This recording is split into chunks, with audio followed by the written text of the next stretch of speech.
1 2 3 सीधे ऐसे ही है। रोलिंग। नमस्कार, मैं उमा सक्सेना और आप देख रहे हैं नजफगढ़ मेट्रो न्यूज। इस वक्त मेरे साथ मौजूद हैं एस्ट्रोलॉजर व नेचुरोपैथिस्ट चिकित्सक शोभना घोष। नमस्कार मैम।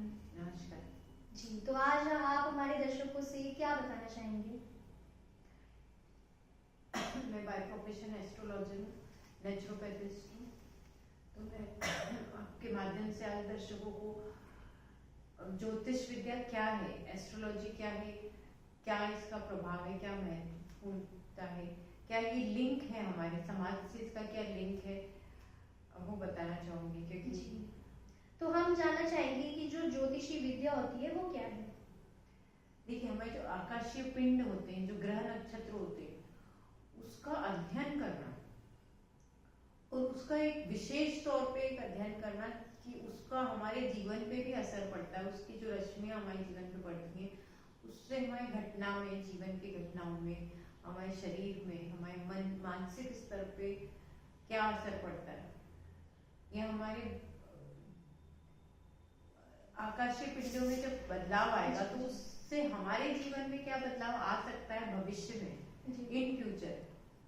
तो उसका कैलकुलेशन लगाना, उसका एनालाइजेशन करना, और ये भारत की विद्या है। मैं ज्योतिष विद्या, मैं इसको बोलते हैं वेद की आंख, मीन्स आईज, जिससे आप अपना भविष्य दूर तक देख सकते हो। इसलिए इसको कहते हैं कि हम भविष्यवाणी करते हैं ज्योतिष। तो जो आम जनता के लिए ज्योतिषी क्या मतलब क्यों जरूरी है? ये बहुत कठिन प्रश्न है कि आम जनता के लिए क्यों जरूरी है। तो इसका मैं एक उत्तर देना चाहूंगी कि ऐसा तो बोलते हैं कि भविष्य नहीं जानना चाहिए, लेकिन अगर आप आगे आप चल रहे हो और आपके सामने सिर्फ अंधेरा हो और कुछ नहीं दिखाई दे आपको, तो अगर एक टॉर्च जलाऊंगी, एक मोबाइल से एक लाइट करूं, तो एटलीस्ट आपको सामने का अंदाजा हो जाएगा थोड़ा सा, मतलब किरण या फिर किरण आएगी, उसका लाइट आएगा, तो आप देखोगे कि मैं जहाँ पैर रख रहा हूँ क्या है। तो आम जनता के लिए मैं ये कहूंगी, इसका इतना ही इम्पोर्टेंस है कि आपको आगे का समझ में आएगा। हाँ, जैसे कि अगर मैं सीधे अक्षरों में बोलूं कि अगर कई लोग मुझसे पूछते हैं कि मेरी कुंडली में गवर्नमेंट जॉब का योग है क्या नहीं, तो अगर उसकी कुंडली में बहुत प्रबल गवर्नमेंट जॉब का योग है तो मैं उससे बोल सकती हूँ कि भाई तुम इसी साल तैयारी करो, ये साल अच्छा है, तो आपका हो जाएगा। किसी की कुंडली में प्रबल योग नहीं है तो मैं उससे कह सकती हूँ कि भाई आप इसके साथ साथ कुछ और तैयारी करो, या कुछ इंजीनियरिंग करना चाहते हो, मेडिकल पढ़ना चाहते हो, वो पढ़ो, है ना, साइड बाय साइड और कुछ करो। कोई फिल्म स्टार बनना आता है तो वो पूछता है मेरी कुंडली में फिल्म स्टार बनने का जी, मतलब सेकंड ऑप्शन जो है उनकी कुंडली में वो आप लेते हो, वो चुन सकता है। प्लस उसको अपनी कैपेसिटी पता होती है। जैसे कई लोग मुझसे पूछते हैं कि मैं एस्ट्रोलॉजर अच्छा बनूंगा क्या, तो उसकी कुंडली में वैसे गुरु वाले योग हैं क्या नहीं, और दूसरों को प्रभावित करने वाले, तो ये सारी चीजें जो चलती है ये गुरु के प्रभाव से चलती है। हाँ, अगर आप कोई भी चीज, जैसे गुरु क्यों होता है, एडवाइस देने के लिए होता है। तो आपकी कुंडली में अगर आप ज्योतिषी बनना चाहते हो तो उसके एक अलग कॉम्बिनेशन होता है, लेकिन हर ग्रह का असर होता है। तो वो ग्रह पावरफुल होगा तो वो इंसान का नेचुरल क्वालिटीज होंगी उसमें। अच्छा, जैसे हीलिंग भी आप करते हो और जो रेकी ग्रैंड मास्टर भी आप हो, तो इसके बारे में आप क्या कहेंगे? देखिए, रेकी जापानीज विद्या है, इसको बोल सकते हैं कि एक मेडिटेशन है। और जो रेकी के जो फाउंडर थे, उन्होंने जानने के वक्त अपने एक सिंबल्स बनाए थे, जैसे हम लोग स्वास्तिक बनाते हैं, वैसे जापानीज सिंबल्स होते हैं जिसमें उनकी वो शक्ति थी। तो जब हम रेकी करते हैं तो वो शक्ति हमारे अंदर आती है और उसी शक्ति से हम लोग हीलिंग करते हैं, और ये भी एक साइंस है, वे भी एक साइंस है, तो ये हीलिंग का साइंस है। तो बेसिकली इसमें हम मेडिटेशन करते हैं, 7 चक्र हीलिंग करते हैं, ध्यान करते हैं, वो सिंबल्स के ऊपर ध्यान करते हैं। अच्छा, तो ये जो 7 चक्र की जो आप बात कर रहे हो ये क्या है? 7 चक्र, ये भी हमारे भारत की ही देन है। हमारे भारतीय ऋषियों ने इसका मैंने ढूंढा था इसको, कि सात चक्र को ढूंढा था। तो ये बहुत पहले हमारे ऋषि मुनियों ने बोल दिया था कि हमारे शरीर में 7 चक्र हैं, जिसको साइंस की लैंग्वेज में हम लोग एनर्जी सेंटर्स बोलते हैं। जैसे कि हमारे ग्लैंड्स बोलते हैं, जैसे पीनियल ग्लैंड है, पिट्यूटरी ग्लैंड है, जैसे इसको हम लोग आज्ञा चक्र बोलते हैं इसको। तो अब उसके बाद साइंस ने बोला है कि यहाँ पर एक ग्लैंड होता है जिससे हमारी पूरी बॉडी को मैसेज जाता है, तो आज्ञा जाती है मतलब। तो इस तरह से हमें 7 चक्र होते हैं शरीर में, मूलाधार से लेकर क्राउन चक्र तक, सहस्त्रार चक्र तक। वो हर चक्र का अपना एक रोल है, उसमें अपनी एक एनर्जी रहती है, और उस एनर्जी को जब आप एनर्जाइज करते हो, उसके ऊपर ध्यान करते हैं, तो वो हमारे शरीर की ऊर्जा को बढ़ाते हैं। और ऐसे हमारे बोलते हैं कि हमारे जो शरीर में जो सूक्ष्म हमारे कर्मा होते हैं, जिसको हम कर्म बोलते हैं, हमारी सोच बोलते हैं, वो भी हमारे चक्रों पर ही आधारित होती है। जैसे कि मैं आपको लेमैन लैंग्वेज में समझाऊं कि हमारा आज्ञा चक्र होता है, तो अगर आपका आज्ञा चक्र अच्छा होगा, है ना, या आपके अंदर क्लियर विचार होंगे, आपका खुद के थॉट्स बिल्कुल क्लियर होंगे, तो मैं जब किसी को समझाऊंगी तो वो भी बिल्कुल क्लियरली समझाऊंगी। तो मतलब आपका आज्ञा देने का जो तरीका है वो क्लियर है, तो आपका आज्ञा चक्र स्ट्रॉन्ग है। मीन्स आप कुछ बोलोगे किसी को तो वो समझ में जल्दी आएगा आपको। तो इसी तरह से हमें 7 चक्र में बोलते हैं हमारे कर्मा भी रहते हैं। तो आप जब 7 चक्र पे ध्यान लगाते हो तो धीरे धीरे आपके कर्मा भी बदल जाते हैं। तो आपके जीवन में, जो मैं रेकी में करती हूँ, तो रेकी में जब हम लोग मेडिटेशन करते हैं तो 7 चक्र टच थेरेपी कहते हैं रेकी को, हाथ स्पर्श चिकित्सा, हाथ रख के, तो ऐसे कर सॉरी हाथ रख के हीलिंग करते हैं। तो धीरे धीरे हमारे चक्र से हमारे कर्मा भी चेंज होने लगते हैं। जैसे आप हृदय चक्र पे हाथ रखोगे, उसकी हीलिंग करोगे, तो धीरे धीरे आपका हृदय चक्र का जो काम है, जैसे दिल का काम कहते हैं ना, धड़कना होता है, तो वो कहते हैं मेरा दिल इसके लिए धड़कता है। तो जैसे आपके जो हार्ट चक्र का एक काम तो धड़कना होता है, एक काम होता है उसको फील करना, महसूस करना। जैसे मैं कहूँ ना कि मुझे इंसान दिल से पसंद है, हम लोग फील करते हैं। तो जो आप हृदय चक्र बड़ा होगा ना, तो आप हर चीज को दिल से महसूस करोगे। आपके दिल बड़ा होगा तो आप हर इंसान को दिल से प्यार करोगे। आपका दिल, कहते हैं ना इस इंसान का दिल बहुत बड़ा है, दिल बड़ा होना मतलब आपके अंदर दिल में वो जगह हो जाती है, आप दूसरे के दर्द को भी समझने लगते हो। एक इंसान होता है जिसको हम कहते हैं स्वार्थी होता है, जो सिर्फ अपने मतलब से काम करता है, और एक इंसान होता है जो दूसरे का भी दुख समझता है। तो वैसे करके अगर सारे चक्र जब डेवलप होंगे, ऑटोमेटिकली इंसान का सेंसेस डेवलप हो गया, ऑटोमेटिकली उसके कर्मा भी बदलेंगे।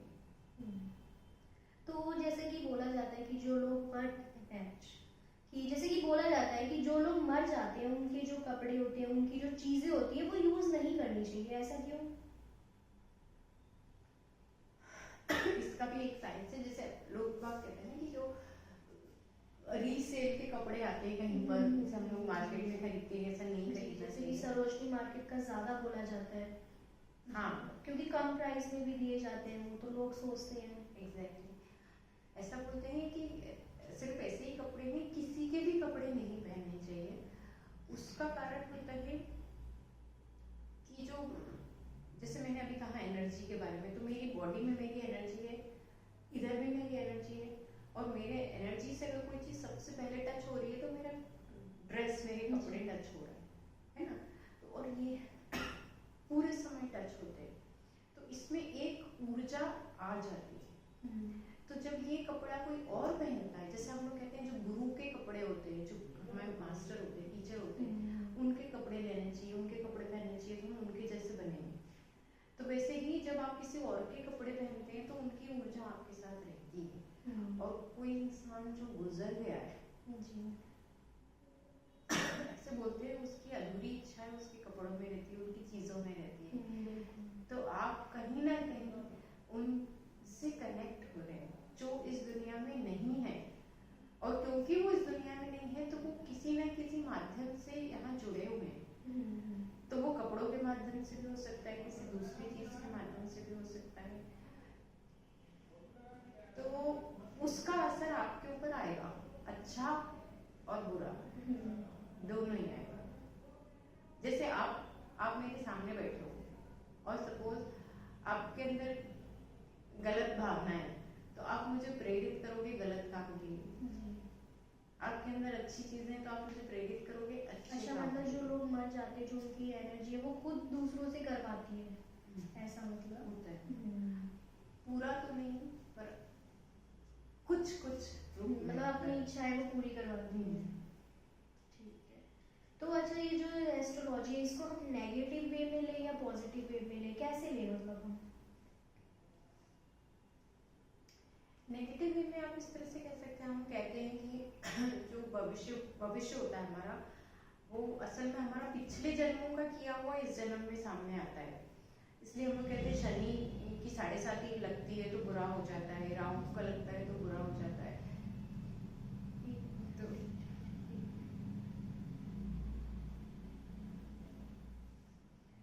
तो दरअसल ऐसा नहीं कहूंगी मैं कि शनि की 7.5 लगती है तो बुरा ही होता है, या राहु के अंदर दशा लगती है तो बुरा ही होता है।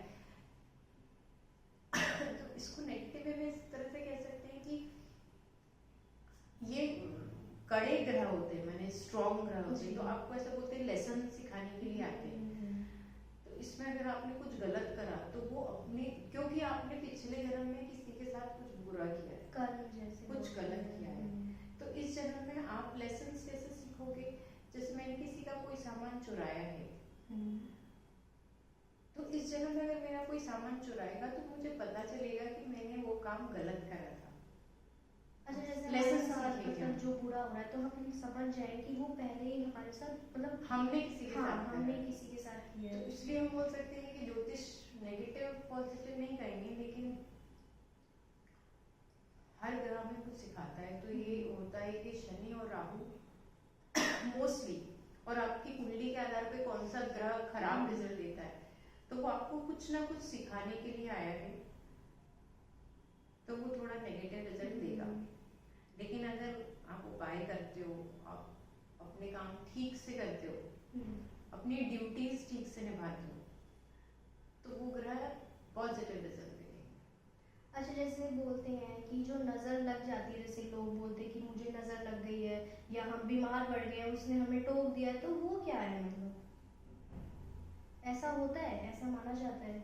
हाँ, इसका मिला जुला असर होता है।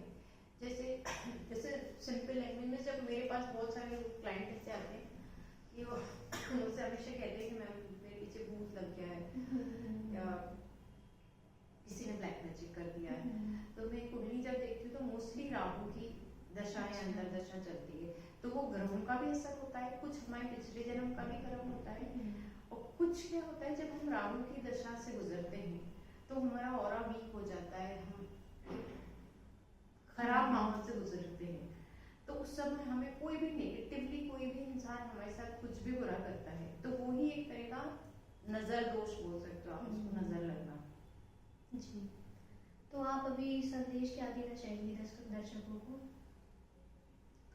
जैसे मैं एस्ट्रोलॉजी करती हूँ, मैं रेकी भी करती हूँ, मैं हीलिंग करती हूँ, तो मैं सबको एक संदेश देना चाहती हूँ कि आप किसी भी विद्या को पॉजिटिवली लो। हर विद्या का अपना एक साइंस है, और जो हीलिंग है, रेकी है, ये बहुत अच्छी विद्या है। इसमें हम मेडिटेशन सिखाते हैं, टच थेरेपी सिखाते हैं, एनर्जी को कैसे सेंट्रलाइज करना है, माने कैसे ध्यान लगाना है, कैसे ऑब्जर्वेशन करना है, ये सिखाते हैं। तो हर इंसान में मेडिटेशन करना चाहिए, हीलिंग करना चाहिए, और थोड़ा बहुत अपने बारे में मैं कहूँगी जागरूकता होनी चाहिए। मैं नहीं कहूँगी कि जानना चाहिए जी, पर एक जागरूकता होनी चाहिए। जैसे अगर मैं बोलूँ कि आपसे बोलूँ कि आप जो भी प्रोफेशन में आप अच्छे से काम नहीं कर रहे हो या आप बहुत ही बेकार प्रोफेशन में हो, तो ये गलत नॉलेज है। लेकिन मैं आपसे कहूँ कि आप ये करो तो ये थोड़ा सा ठीक हो सकता है, करेक्ट हो सकता है। हाँ। अगर आप ये इस तरह से करोगे या इस तरह से करोगे तो ठीक हो सकता है। तो ये अवेयरनेस है, एक तरह की जागरूकता है, तो वो होनी चाहिए सब में। जी, तो इसी के साथ हम विदा लेते हैं। थैंक यू मैम, आप हमारे चैनल पर आए और लोगों को इतना अच्छा मतलब जागरूक किया लोगों को। Thank you. इस वीडियो पर आपकी क्या राय है कमेंट बॉक्स में हमें ज़रूर बताएं। ऐसे ही ताज़ा अपडेट पाने के लिए हमारे चैनल नजफिर मेट्रो न्यूज़ को सब्सक्राइब करें।